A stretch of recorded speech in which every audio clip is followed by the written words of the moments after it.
Le secteur bancaire a défrayé la chronique ces dernières semaines, mais est-ce que ces événements finalement remettent en cause les fondamentaux des valeurs bancaires? Est-ce que la réglementation ne va pas se durcir dans les prochaines semaines, voire dans les prochains mois, et créer, comme en 2008, peut-être des problèmes de volatilité sur ces valeurs-là?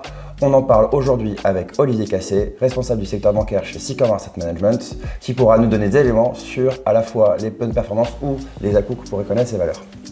Olivier, aujourd'hui, avant même de commencer de parler des défaillances et des cas SVB et Crédit Suisse, peut-être nous rappeler pourquoi déjà en 2022 le secteur bancaire avait connu une excellente année boursière et on avait aussi vu en 2023 un départ en fanfare sur ce secteur. Oui, alors on a principalement deux explications à cette belle performance, une sur les résultats, l'autre sur le capital. Alors sur les résultats, c'est vrai qu'on a eu un soutien très marqué de l'impact de la remontée des taux sur les résultats et les revenus des banques. Pour faire simple, une banque, elle a des dépôts de ses épargnants, elle s'en sert pour faire principalement du crédit et pour le complément de l'investissement sur les marchés financiers ou tout simplement le dépôt de ses liquidités à la banque centrale. Et les taux d'intérêt, que ce soit sur les crédits ou sur les marchés financiers ou à la banque centrale, ont fortement remonté sur 2022. Juste à titre d'illustration, quand on regarde ce dernier taux, donc le taux de rémunération des liquidités des banques à la banque centrale, notamment la Banque centrale européenne, on appelle ce taux le taux des facilités de dépôt, et depuis fin mars à 3%, là où il était à 0% encore en juillet dernier, et en gros on a une dizaine d'années, donc entre juillet 2012 et juillet 2022, des taux à zéro sur cette partie-là. Donc on voit bien l'impact immédiat de la remontée de ces taux sur les revenus des banques et notamment sur sa marge d'intérêt. Deuxième point, on a eu une croissance économique plutôt solide sur les derniers mois, en tout cas sur 2022, et donc on a eu un très faible taux de défaillance des entreprises et donc très peu de provisions, ce qu'on appelle les provisions pour créances douteuses chez les banques. Donc tout ça pour dire que en 2022, au niveau européen et sur les banques, on a eu des niveaux de résultats records, même si certaines banques ont dû déprécier leur exposition à la Russie. Ça, c'est le premier point sur les résultats. Le deuxième point, il est sur le capital. On a eu, pendant la pandémie de la Covid, l'interdiction menée par la Banque centrale européenne de verser des dividendes ou faire des rachats d'actions par les banques. C'était le cas en 2020 et en grande partie sur 2021. Avec les résultats records que j'ai mentionnés précédemment, on a eu, du fait de la mise en réserve de ces résultats par les banques, on a eu un capital et des fonds propres qui ont fortement augmenté et donc des niveaux de capitaux excédentaires importants par rapport aux exigences réglementaires.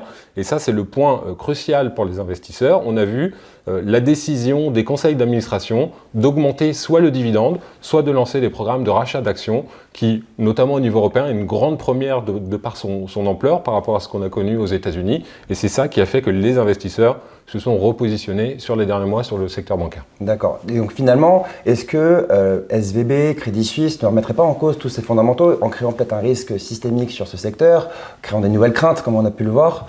Qu'est-ce que tu en penses? C'était la vraie question du mois de mars sur les marchés financiers. Je pense qu'en termes de fondamentaux, il y a des choses qui évoluent et d'autres qui restent les mêmes. C'est-à-dire que les objectifs premiers des banques centrales, c'est un, d'assurer la stabilité financière et deux, de lutter contre l'inflation. Et on voit qu'aujourd'hui, parce que les banques centrales considèrent qu'on n'a pas un risque majeur de stabilité ou d'instabilité financière, elles restent vraiment focusées, centrées sur la lutte contre l'inflation. Et d'ailleurs, on l'a vu, aussi bien en Europe qu'aux États-Unis, les banques centrales qui ont décidé de remonter leurs taux après le cas SVB, mais également après le cas Crédit Suisse. Donc cette partie-là et ce soutien des revenus des banques liés à la remontée des taux, pour nous, il reste encore présent pour les prochaines semaines et les prochains mois. Alors, ensuite, je pense qu'il faut vraiment différencier la situation américaine de la situation européenne. C'est-à-dire qu'on a vraiment des spécificités aux États-Unis qui ont mené à la chute de SVB, et notamment on avait eu la décision en 2018 de l'administration Trump d'assouplir une réglementation qui avait été décidée en 2010 pour justement, après la grande crise financière des subprimes aux États-Unis, avoir un minimum de fonds propres et de liquidités chez les banques régionales et les banques locales. Cet assouplissement par l'administration Trump a amené, on peut penser, une gestion du risque pas optimale chez les banques régionales. Et aujourd'hui, c'est le grand point d'interrogation, c'est quelle a été la prise de risque chez ces banques-là et dans quelle situation on se situe, sachant qu'on a quasiment 4000 banques régionales, locales aux États-Unis, c'est un gros point d'interrogation. En Europe, la situation est vraiment différente, et notamment quand on regarde la situation du Crédit Suisse, c'est quelque chose qu'on a en tête quand même depuis de nombreuses années.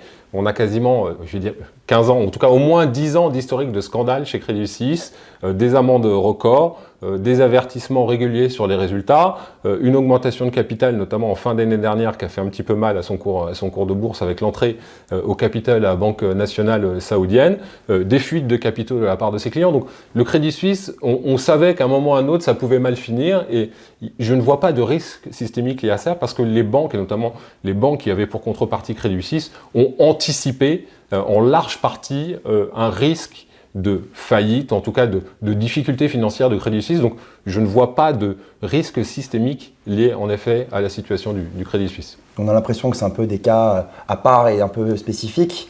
Mais finalement, est-ce que malgré tout, on ne pourrait pas voir une hausse de la réglementation, c'est-à-dire un surcoût de réglementation, et se refaire un peu comme après 2008, ce qui avait aussi pénalisé fortement le secteur bancaire pendant plus d'une décennie? Oui, je pense que, et je le mentionnais aux États-Unis, le risque est important de voir la réglementation surdurcir sur les prochaines semaines. Et d'ailleurs, après la chute de Silicon Valley Bank, une des premières réactions de l'administration de Biden a été de dire on va revenir sur cet assouplissement de la réglementation Dodd-Frank. Donc, pour les États-Unis, il y a de fortes chances en effet qu'on voit sur les prochains mois, les prochaines années, un durcissement de la réglementation.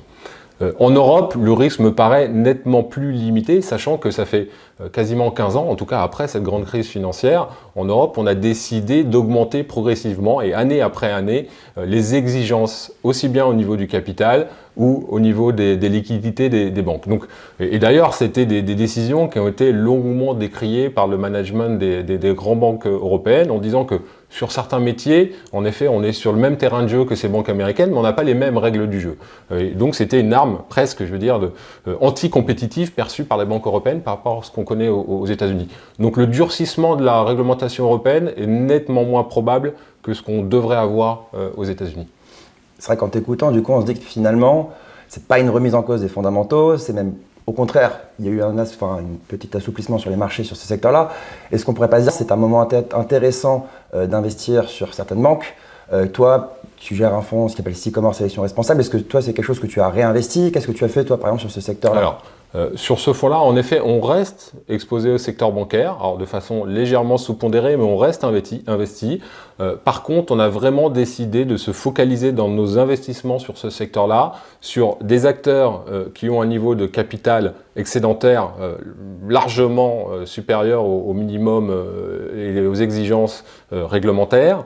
On a décidé d'être positionné sur des banques qui sont rentables et qui sont capables de dégager des rentabilités à 2 chiffres, notamment 2 des 3 banques qu'on a en portefeuille sont, à notre avis, capables de délivrer 15% de rentabilité sur leur fonds propres. Et troisième point, on est présent sur des banques qui ont annoncé une augmentation de leurs dividendes ou lancé un programme de rachat d'actions qui, pour nous, ne devrait pas être mis en cause par les derniers événements. Donc, on reste confiant de façon prudente en étant positionné sur ces banques qui sont essentiellement des banques de réseau ou des banques assureurs et sur lesquelles on est plutôt confiant pour les prochains mois. Eh bien, très bien, merci Olivier. Merci à vous. Au revoir.